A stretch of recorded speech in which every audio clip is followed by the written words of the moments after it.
Hi everyone, and welcome to my music column podcast, my little weekly catch-up from my little studio den in Swansea, South Wales.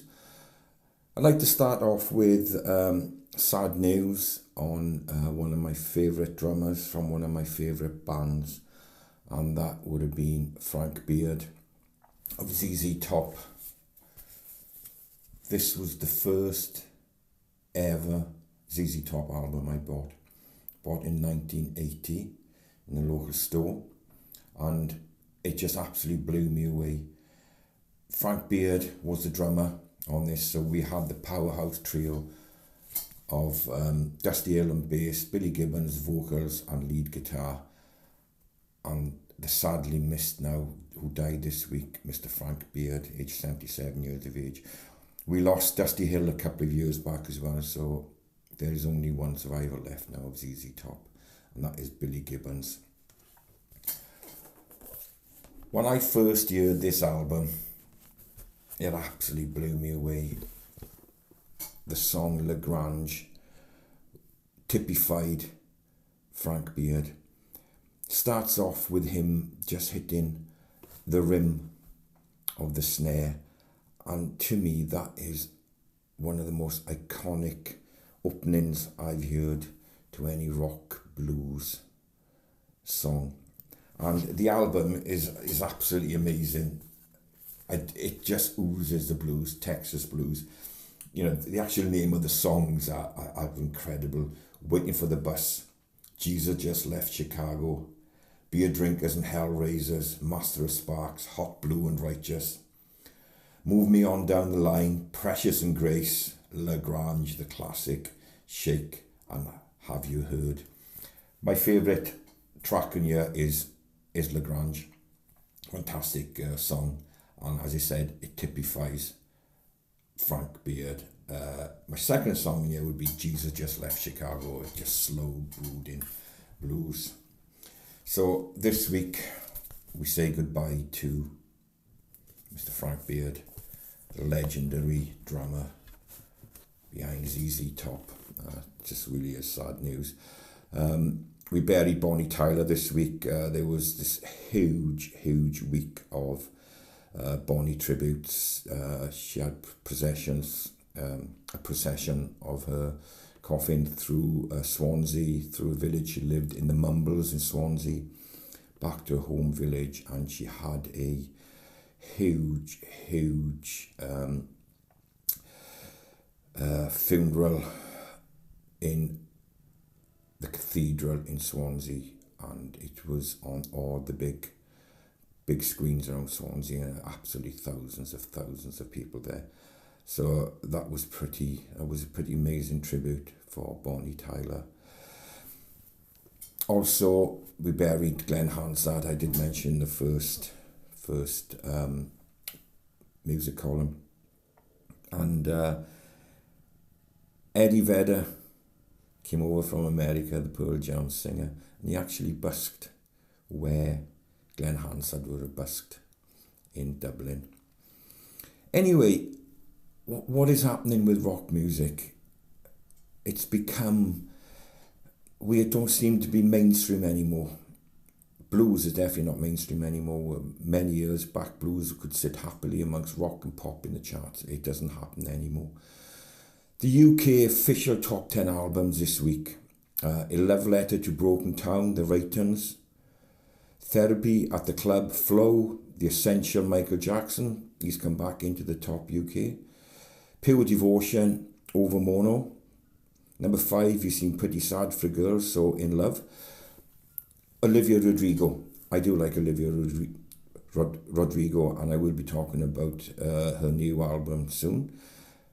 Petal, Ariana Grande. Number 7, Rex, Kylie Minogue. She's making another comeback. The Art of Loving, Olivia Dean. She's a great British singer. Number 9, 50 Years, Don't Stop, Fleetwood Mac. So they back in the charts with the compilation. And number 10 is called Visitor, Sienna Spyro. What about America? Very similar style of music. Number 1, This and That, Stray Kids. Number 2, Petal, Ariana Grande again. Number 3, You Seem Pretty Sad for a Girl So In Love, Olivia Rodrigo. Dandelion, Ella Langley. Number 5, I'm the Problem, Morgan Wallen. Number 6, The Great Divide, Noah Khan. He's been pretty big over here. Number 7, All Eyes on Scheist, Pooh Shiesty. Never heard of them. Number 8, No Me Apprehendo Di Sentir Tanto, Karol G. Number 9, Iceman, Drake. He's been about a few years, hasn't he? And the number 10 in the US is Chuck Timely and the Hourglass Role Model. So I had a little look what was happening 10 years ago in the charts. So we've got exactly 10 years ago, the US top albums, August 2016. Has much changed? I don't know. Number 1 would have been an album called Major Key by DJ Khaled. Number 2, Suicide Squad, the album. So that was of various artists, and that was number 1, even though it's number 2 10 years ago. Number 3, Views, Drake. So he's in the top 10 this week, and he was in the top 10 years ago as well. Number 4, Blurry Face, 21 Pilots. Now, a few of my friends still play a few of the 21 Pilot songs. I quite like them. Number 5, 25, Adele. You gotta like a bit of Adele. She can cross most genres. She can do a bit of blues, she can do a bit of rock. She loves a dark ballad. A couple of my favourites now. Number 6, Auntie, Rihanna. I do like Rihanna. I've heard quite a few of her songs. Number 7, album called Lemonade by Beyonce. And I actually do a Beyonce song in my gig, and I do Halo. So that's number 7. Number 8, Epica Fantasy, which is various artists. Number 9, Dangerous Woman, Ariana Grande. So quite shocked to see Ariana Grande 10 years in the charts, because to me she's still a young girl. So that's quite amazing. This is the US top 10 years ago. And number 10 would have been Strem Life 2, Ray Straymud. Okay, so the UK top albums 10 years ago. So this is the UK. And I actually bought this album when it came out, and they're a little indie band from the north, and they're called The Blossoms. And I do like The Blossoms. They're a great band, and they're still going strong now. They did Glastonbury a couple of years back. Number 2, Views, Drake, back in again. Number 3, 10 years back, one of my all-favourite bands, ELO, and it's called All Over the World, the very best of ELO. Number 4, Charlotte Humane, Christine and the Queens. Can't believe it's 10 years since they were in the charts as well. I do like Christine and the Queens. Number 5, legend, Bob Marley and the Wailers. Gotta like a bit of Bob Marley. Number 6, Adele with 25, so she was in the album. Number 7, A Head Full of Dreams, Coldplay. I do like a bit of Coldplay. They have been going many years. Number 8, Purpose, Justin Bieber. Not a fan. I think I'm going to move on quickly from that. Number 9, I Like It When You Sleep, the 1975s. Can't knock the 1975s. Huge fan base, and they did headline Glastonbury, the last Glastonbury. Blurry Face, 21 Pilots, which were in the American charts as well. Some of the news we've got this week. So the biggest news we've got this week. So we got a major lineup drama for Slipknot. Now, the reason I mention Slipknot is I've seen Slipknot live in Cardiff in would have been 2001. One of the best gigs I've been to. Absolutely brilliant, and it wasn't at the stadium. It was at the Motorpoint with 4,000 capacity. Fantastic. They've got a surprise tour announcement. and they have parted company with their turntablist Sid Wilson. Foo Fighters are making a support. They're going to be a support slot for, listen to this, AC/DC. That's pretty well amazing, because let's face it, Foo Fighters could headline the stadium themselves. So why they are going on as a support is just absolutely nuts. The MTV Video Music Awards, they're eliminating rock music once again. They put in that extra nail in the coffin. Sad news on Def Leppard. The guitarist Vivian Campbell is not very well. His cancer has returned after a failed transplant. We mentioned ZZ Top. Foo Fighters open for AC/DC. Ozfest is coming back. 2027 return with the iconic festival.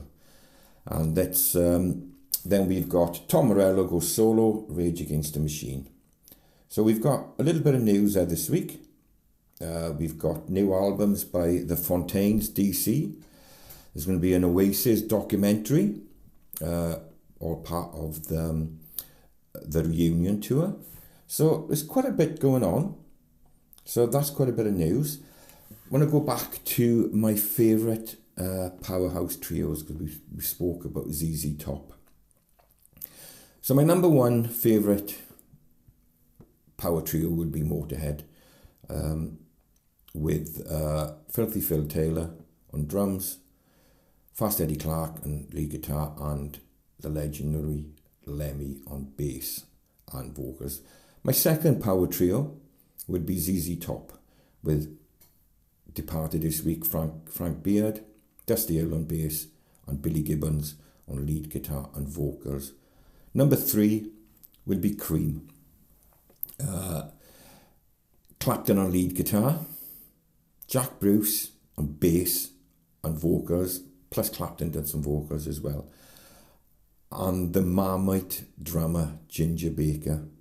As a person, he was an absolute vile person. You've just got to watch the documentaries, listen to people who talk about him. There's not many good words. As a drummer, as he said, he was a jazz drummer originally, and he always said, if you can't swing, you shouldn't be playing. And he said some nasty things about John Bonham of Led Zeppelin. What were the words he said? And it's you can Google it and you can find it. He didn't rate John Bonham of Led Zeppelin. He said he couldn't swing, and he couldn't swing a sack of shit, which was an awful thing to say. Jimi Hendrix trio. So we got Hendrix, Noel Redding on bass, and the fantastic Mitch Mitchell on drums, where he could swing. So yeah, there were some great power trios about, and I just loved those combos. They were absolutely brilliant. So yes, it's a bit of vinyl time. I've just bought this recently. Always wanted to buy it. I should have bought it when it first came out in 1980. And it's Ozzy Osbourne's Blizzard of Ozz, with the great Randy Rhoads on guitar. And it's a brilliant album. It has, it survived the test of time. So you had Ozzy Osbourne, Randy Rhoads, you had Bob Daisley, a fantastic bass player, and Lee Kerslake on drums. This had the classics on you. Crazy Train, Mr. Crowley, Suicide Solution, D, Steal Away. Played it a few times. I really do love Ozzy Osbourne. It's been an absolute, it's been a treat going back to Ozzy, and I've always wanted that album. Anyway, that's my little music column podcast, and next week we're going to have a little chat about this guitar here,